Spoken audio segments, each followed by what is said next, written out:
Assalamualaikum warahmatullahi wabarakatuh. Halo teman-teman, terima kasih buat kalian semua yang udah kembali lagi ke ruang belajar Winners Challenge. Semoga teman-teman semuanya selalu dalam keadaan sehat walafiat. Seperti biasanya hari ini saya akan ngebahas soal-soal tes wawasan kebangsaan. Tapi sebelum itu jangan lupa di-subscribe dulu, bantu ruang belajar kami ini bertumbuh agar kami lebih semangat lagi menyajikan video-video edukasi yang bermanfaat buat teman-teman semuanya.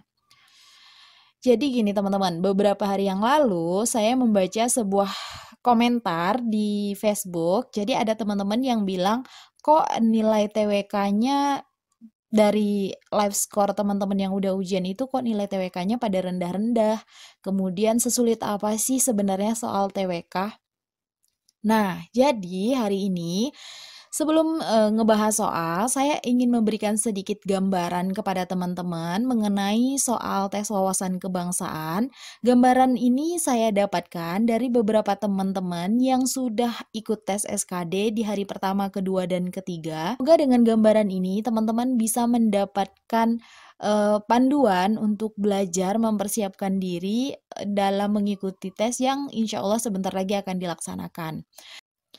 Saya juga ingin mengucapkan banyak-banyak terima kasih kepada teman-teman yang udah mau sharing pengalamannya ujian di hari pertama, kedua, dan ketiga.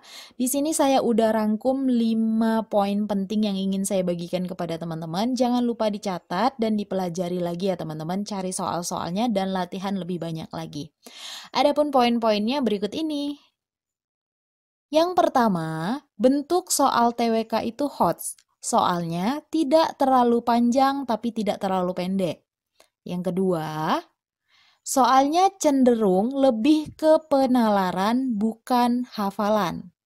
Yang ketiga, soal TWK-nya hampir mirip soal TKP. Banyak diminta tentang sikap kita menghadapi situasi tertentu. Jadi nanti teman-teman akan disuguhkan soal-soal yang berkaitan dengan kehidupan sehari-hari. Kemudian teman-teman akan diberikan pertanyaan terkait sikap teman-teman saat menghadapi situasi tersebut. Yang keempat, materi-materi yang keluar itu seputar tugas DPR dan MPR, kewenangan presiden, perilaku bela negara, perilaku nasionalisme, nilai-nilai keteladanan dan integritas dari seorang tokoh, perilaku yang mencerminkan pengamalan nilai-nilai Pancasila, sila pertama sampai sila kelima. Di bagian ini soalnya lumayan banyak. Jadi dari banyak-banyak materi-materi ini, soal-soal tentang pengamalan nilai Pancasila itu lumayan banyak. Tapi teman-teman, menurut teman-teman yang udah ujian, teman-teman tidak akan dapat semua sila. Jadi ada teman-teman yang cuma dapat sila kedua dan sila kelima, kemudian ada yang dapat cuma pengamalan sila pertama dan sila ketiga, ada yang cuma dapat sila ketiga dan sila keempat. Jadi paling banyak teman-teman akan mendapatkan soal mengenai pengamalan Pancasila 2 atau 3 sila, begitu ya teman-teman. Kemudian dari 30 soal TWK itu terdapat soal bahasa Indonesia 3 sampai 7 soal. Jadi untuk soal bahasa Indonesia ini sendiri bervariasi jumlahnya ya teman-teman. Ada yang cuma dapat 3, ada yang dapat 5, ada yang dapat 7. Ini tergantung nanti teman-teman dapat yang mana. Kita nggak tahu teman-teman akan dapat seberapa. Tapi yang pasti ada soal bahasa Indonesianya itu jumlahnya 3 sampai 7. Adapun materi-materi bahasa Indonesianya itu seperti menentukan inti paragraf, menentukan ide pokok dan kalimat utama, menentukan nilai moral dalam sebuah cerita, kalimat efektif, kesalahan penulisan ejaan menurut PUEB, kemudian kesalahan tanda baca. Jadi materinya seputar ini ya teman-teman. Kalau teman-teman mau pelajari, pelajari aja yang nggak jauh-jauh dari sini. Karena mungkin bentuk soalnya akan berbeda, tapi tidak akan jauh dari sini. Untuk TWK, baru segini yang saya dapatkan dari teman-teman yang udah mengikuti ujian tes hari pertama, hari kedua, dan hari ketiga. Mudah-mudahan nanti saya bisa mendapatkan FR ataupun gambaran dari teman-teman yang ujian hari ini, besok, dan seterusnya. Dan semoga ini juga membantu teman-teman dalam belajar. Jangan lupa latihan soal terus-menerus dan pelajari juga beberapa soal-soal yang sesuai dengan gambaran teman-teman kita yang udah ujian terlebih dahulu. Oke, selanjutnya kita akan ngebahas soal tes wawasan kebangsaan ya teman-teman, yang insya Allah nggak jauh-jauh dari gambaran soal yang diberikan oleh teman-teman kita. Kita langsung aja masuk ke soal nomor 1. Anita adalah seorang mahasiswa yang mendapatkan beasiswa di luar negeri. Setelah menyelesaikan pendidikannya, Anita mendapatkan tawaran untuk kerja di salah satu perusahaan besar di negara tempatnya menempuh pendidikan. Suatu hari, Anita pulang ke kampung halamannya. Ia mendapati bahwa banyak sekali masyarakat di sekitar rumahnya yang masih memiliki penghasilan yang sangat rendah. Ekonomi keluarganya masih payah. Sementara berdasarkan pengamatan Anita, sumber daya alam yang tersedia cukup banyak dan sumber daya manusia yang ada juga masih bisa dilatih. Namun belum tersentuh oleh pihak manapun untuk pengelolaan yang lebih baik. Anita kemudian memutuskan untuk menolak pekerjaan di luar negeri dan memilih tinggal di kampung halamannya. Ia membuka pelatihan guna meningkatkan produktivitas masyarakat di kampungnya. Sikap Anita sejalan dengan pengamalan nilai Pancasila, yaitu sila ke A pertama, B kedua, C ketiga, D keempat, E kelima. Oke, kita lihat jawabannya ya teman-teman. Jawaban yang tepat adalah sila kelima. Iya, jadi gini teman-teman, kata kuncinya ada di mana? Kita lihat dulu. Kata kuncinya ada di Anita membuka pelatihan. Artinya, Anita itu senang membantu orang lain agar bisa berdiri sendiri. Karena melalui pelatihan yang dilakukan Anita berharap masyarakat di tempat tinggalnya mampu mandiri atau bisa berdiri sendiri. Nah, ini ada di pengamalan nilai Pancasila, yaitu sila kelima. Kita lanjut ke soal berikutnya ya teman-teman. Nomor 2. 5 tahun yang lalu, Anto mendirikan sebuah pabrik tak jauh dari tempat tinggalnya.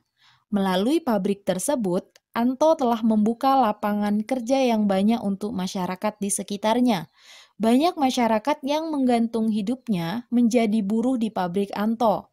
Namun setahun belakangan, pabrik Anto mulai memberikan dampak buruk bagi lingkungan sekitar. Limbah pabriknya merusak sungai. Asap dari pabrik Anto juga mencemari udara segar di pemukiman penduduk.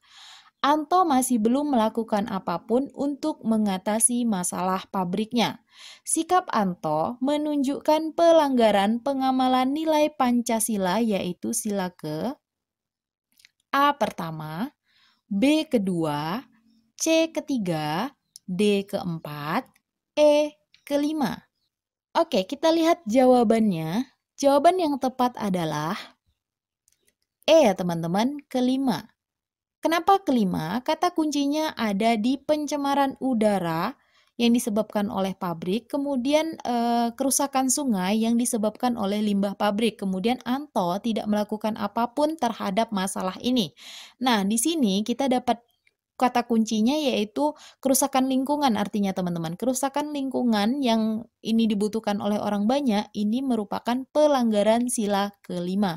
Segala bentuk pencemaran lingkungan dan hal-hal yang dibutuhkan oleh orang banyak itu merupakan pelanggaran sila kelima ya teman-teman.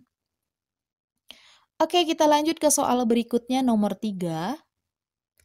Di bawah ini adalah perilaku yang ada di lingkungan sekitar kita. Yang pertama, Ibu Susi melaporkan warga negara asing yang tinggal di kontrakannya kepada RT setempat. 2. Dini menggunakan sabuk pengaman saat mengendarai mobil. 3. Rani menjadi relawan untuk membantu korban bencana alam. 4. Kepala sekolah mengevaluasi kinerja guru setiap bulan. 5. Lika selalu mencuci tangan dan menggunakan masker ketika berpergian. Contoh kemampuan awal bela negara ditunjukkan oleh nomor A. 1 dan 2, B. 3 dan 1, C. 4 dan 2, D. 2 dan 5, E. 5 dan 3. Jawaban yang tepat adalah D ya teman-teman, 2 dan 5. Kata kuncinya ada di kemampuan awal bela negara. Kemampuan awal bela negara itu ada 2 ya teman-teman. Yang pertama kemampuan psikis, yang kedua kemampuan fisik. Kemampuan psikis itu terdiri dari kecerdasan intelektual, kecerdasan spiritual, dan juga kecerdasan emosional. Kemudian, kalau kemampuan fisik adalah kemampuan diri kita untuk selalu menjaga kesehatan yang menunjang kemampuan psikis kita berjalan dengan baik. Oke, kita lanjut ke soal berikutnya. Nomor 4. Marjuki adalah seorang siswa di SMA Tunas Bangsa. Sebagai siswa, Marjuki paham benar bahwa ia juga bisa melakukan upaya bela negara. Berikut ini upaya bela negara yang bisa Marjuki lakukan di lingkungannya kecuali A. Menjaga lingkungan rumah, masyarakat, sekolah agar tetap bersih dan sehat. B. Tidak menggunakan obat-obatan terlarang seperti narkotika dan segera melaporkan kepada guru apabila melihat ada yang menggunakan. C. Membela dan membantu melawan teman sekolah yang sedang diserang oleh siswa dari sekolah lain. D. Tidak membaca buku dan tidak menonton tontonan yang tidak bermoral. E. Selalu menjaga diri dimanapun ia berada. Jawaban yang tepat adalah C ya teman-teman. Jadi di sini ada kecuali. Jadi yang bukan upaya bela negara adalah membela dan membantu melawan teman sekolah yang sedang diserang. Jadi untuk melakukan kejahatan atau keributan itu bukan merupakan upaya bela negara ya teman-teman. Oke, kita lanjut ke soal berikutnya nomor 5. Pancasila sebagai ideologi negara tidak cukup hanya untuk dihafalkan sila-silanya, tetapi yang terpenting harus diterapkan dalam kehidupan bermasyarakat, berbangsa, dan bernegara.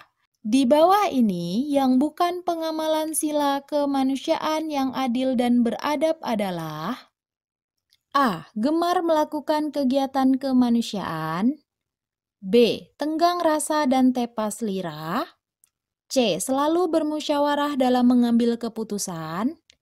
D. Berani membela kebenaran dan keadilan. E. Selalu senang menjadi relawan.